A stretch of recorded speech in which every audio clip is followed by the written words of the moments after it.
My name is Sophia Chen, and I was never supposed to be the one who carried on the family legacy. In the Chen family dynasty of international shipping and logistics, daughters were meant to be polite accessories, not successors.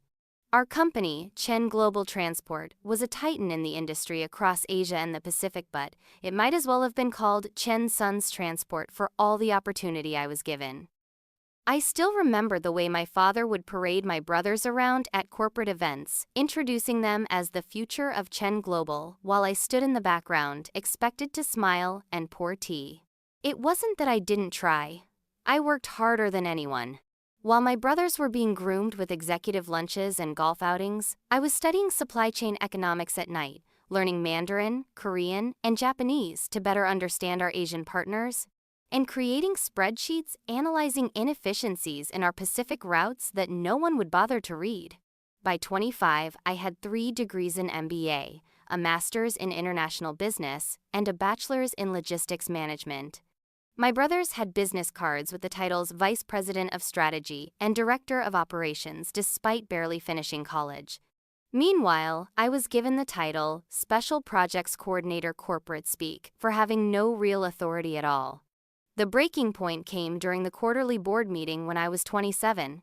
I had spent months developing a presentation on digital transformation roadmap for modernizing our fleet tracking, implementing AI for route optimization, and creating a customer portal that would revolutionize how clients interfaced with shipping logistics. This wasn't just a good idea. It was the future, and I knew our competitors were already moving in this direction.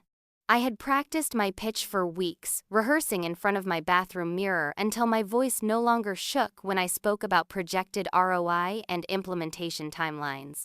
When the day finally came, I stood before the board. 12 men in expensive suits, including my father and 2 brothers, opened my presentation. I didn't even make it past the 3rd slide. "This is completely unrealistic," my father interrupted, waving his hand dismissively. "Chen Global doesn't need digital gimmicks to maintain its position. We've succeeded for 40 years on relationships and reliability." "But the industry is changing," I countered, my heart pounding. Our competitors don't understand this business like we do," my oldest brother Michael cut in with a smirk. "Tech startups come and go, but shipping is about trust, not apps." My younger brother David didn't even pretend to be interested. He was scrolling through his phone under the table. "The numbers support this investment," I tried again, pointing to my projections. "We could increase efficiency by 23% in the first year alone."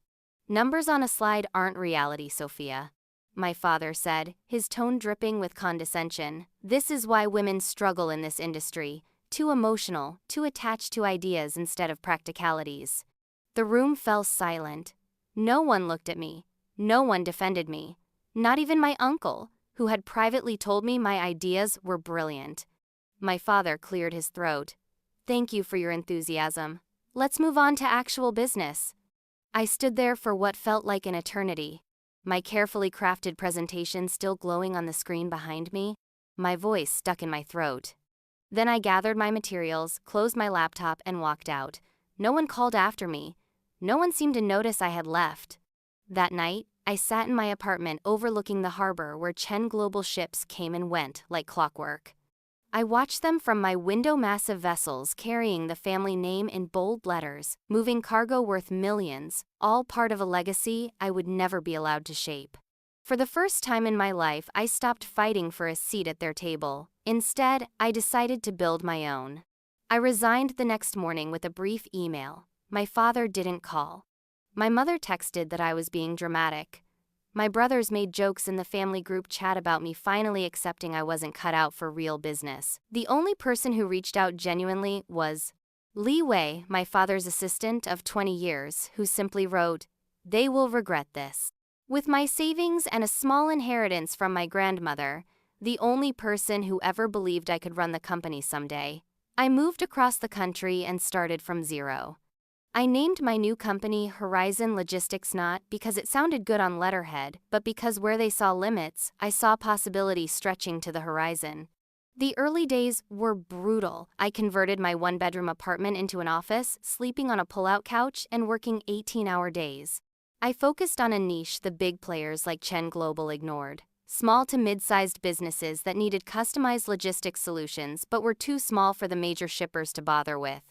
These companies were treated as afterthoughts in the industry, much like I had been in my family. My approach was radical for the shipping world: fully digital, transparent pricing, real-time tracking, and personalized service. No long-term contracts that favored the shipper. No hidden fees. No antiquated systems that required phone calls to check shipment status. Everything was accessible through an elegant, simple platform I designed myself and had built by a team of hungry developers who believed in the vision. For the first year, we operated on the margins, taking the clients no one wanted, building relationships one small business at a time. I lived on instant noodles and coffee, pouring every cent back into the company. When we couldn't afford office space, we worked from cafes. When we couldn't hire full-time staff, I found brilliant freelancers who had been overlooked by the industry giants. The second year, something shifted. Word began to spread. Our client retention rate hit 96%, unheard of in an industry where switching logistics providers was common practice. Our digital platform was being praised in industry blogs as the future of shipping logistics. We expanded from local operations to regional, then national. By year 3, we were profitable enough to open a real office and hire a team of 20. I handpicked each one not based on pedigree or connections, but on talent, drive, and a willingness to challenge the status quo. Many were women and minorities who had hit glass ceilings at other logistics companies. Some were young tech innovators who saw shipping as the next frontier for digital transformation. All of them were hungry to prove something. I stayed deliberately under the radar. Horizon Logistics grew through word of mouth and targeted marketing, not splashy PR or industry networking. I avoided shipping conferences where I might run into my family. I never used my last name in business materials. As far as the Chen family knew, I had disappeared into obscurity, probably working some corporate job or, as my father had once suggested, finally finding a husband who could support her. What they didn't know was that I was building their future competition, piece by piece, client by client, innovation by innovation. The first time we directly competed with Chen Global was for a contract with Nexus Tech, a rapidly growing electronics manufacturer. They had been a Chen Global client for years, but had grown frustrated with their rigid systems and lack of transparency. When we presented our platform showing them how they could track every shipment in real time, access analytics on their logistics spend, and integrate our API directly with their inventory management, they didn't just switch to us, they became our biggest advocate. More former Chen Global clients followed, not all at once, but steadily, like water finding cracks in a foundation. We weren't just taking their clients, we were changing their clients' expectations of what shipping logistics could be. By year 5, Horizon Logistics had offices in 6 cities, a staff of over 100, and was handling shipping volume that put us firmly in the mid-tier of logistics providers. We introduced an AI-driven route optimization system that reduced delivery times by 31% and fuel costs by 24%. We launched a sustainable shipping initiative that attracted environmentally conscious clients. Our platform was now being used by thousands of businesses across the country. And still, the Chen family had no idea. The moment everything changed came in the most unexpected way. I was reviewing quarterly projections when my assistant burst into my office, tablet in hand. "Sophia, you need to see this," she said, placing it in front of me. The screen showed a business news article with the headline, "Chen Global Transport Struggles Amid Digital Disruption. Stock Falls 28%. The article detailed how the shipping giant was losing market share to more agile, tech-forward competitors, and specifically mentioned Horizon Logistics as the industry's rising star. For a moment, I couldn't breathe. Not because I felt vindicated, though I did, but because for the first time in 6 years, my worlds were colliding. The article included a quote from my father, dismissing digital logistics as a passing trend and doubling down on traditional methods. Reading his words, I could almost hear his voice, see his dismissive wave, feel the weight of his disapproval. My phone rang that same afternoon. My mother. She never called unless it was a family obligation or emergency. Sophia, she said when I answered, her voice unusually hesitant. There's something in the business news about a company called Horizon Logistics. The founder's name isn't mentioned, but is it you? I paused, then simply said, yes. The silence that followed felt like standing on the edge of a cliff. Then she said, your father saw it too. The board is meeting tomorrow, I think. I think you should come. I declined. Whatever crisis they were facing, it wasn't my responsibility to solve it. I hadn't built Horizon to save Chen Global. I had built it because they had given me no choice but to create my own path. The next day, my brother Michael called. Then David. Then my uncle. Their messages grew increasingly desperate. Chen Global was in trouble, not just losing clients but facing a technological deficit they couldn't quickly overcome. Their stock was in freefall. Investors were asking questions about succession plans and digital strategy. I let them all go to voicemail. A week later, my father himself called. I almost didn't answer, but something made me pick up. Sophia, he said, his voice smaller than I remembered. We need to talk. About what? I asked, my tone neutral. About what you've built. About what we missed. The words seemed physically painful for him to say. The board wants to meet with you, officially. 2 days later, I walked into Chen Global headquarters for the first time in 6 years. The building hadn't changed, still all glass and steel and intimidating height, but I wasn't the eager young woman desperate for approval anymore. I was the CEO of the company that was eating their lunch. I wore a simple black suit, no flashy jewelry, hair pulled back. I didn't need to impress anyone. My company's numbers spoke for themselves. The boardroom fell silent when I entered. The same men in the same expensive suits, now with more gray hair and worried expressions. My brothers looked simultaneously angry and afraid. My father, at the head of the table, looked old in a way I hadn't noticed before. Sophia, he began formally, thank you for coming. We've asked you here to discuss a potential partnership between Chen Global and Horizon Logistics. I almost laughed. Partnership? A merger, my brother Michael clarified quickly. We recognize the advantages your technology platform could bring to our established client base and infrastructure. I looked around the table. You mean a bailout? No one spoke. The truth hung in the air between us.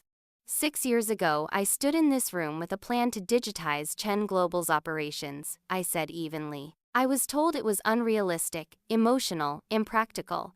That women didn't understand this business. I met my father's eyes. Now you want to buy what I built after you told me I couldn't build anything. The market has changed, my father said stiffly.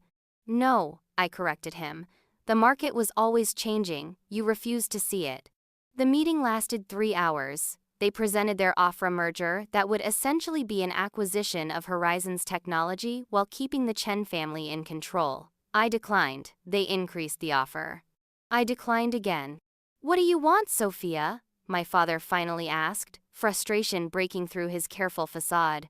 I want what was never offered to me, I replied. A future where what I built matters more than my gender or my place in the family hierarchy. I left without an agreement, but the conversation had started. Over the next month, negotiations continued. Chen Global's position weakened as more clients defected and their stock continued to fall. Horizon, meanwhile, secured another round of funding and expanded into international market, including Asia, Chen Global's home turf. In the end, what happened wasn't a merger. It was an acquisition. Horizon Logistics acquired Chen Global Transport. The terms were clear. I would become CEO of the combined entity. The Chen family would maintain significant shares but not controlling interest. The company would be renamed Horizon Chen Global, acknowledging both the past and the future. The day the deal was announced, my father called me privately. You did what I never thought possible, he said, his voice a mix of pride and regret. You proved me wrong. That wasn't my goal, I told him truthfully.